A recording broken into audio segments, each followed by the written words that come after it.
Luxor is one of Egypt's most precious inheritances when it comes to Egyptian ancient civilization.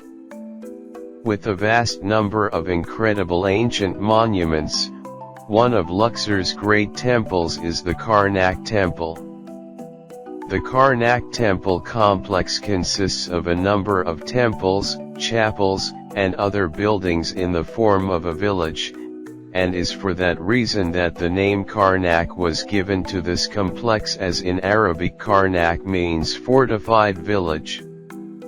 The Karnak Temple is located in Karnak, in Luxor Governorate, in the south of Egypt on the east side of the Nile River bank. It was built as a cult temple and was dedicated to the gods Amun, Mut, and Khonsu.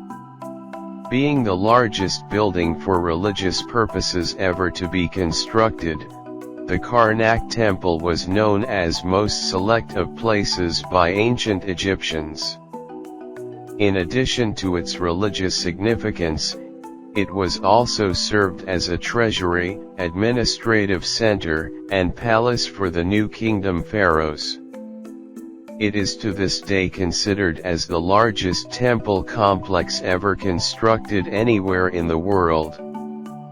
It developed over a period of 1,500 years, added to by generation after generation of pharaohs, and resulting in a collection of temples, sanctuaries, pylons, and other decorations that is unparalleled throughout Egypt.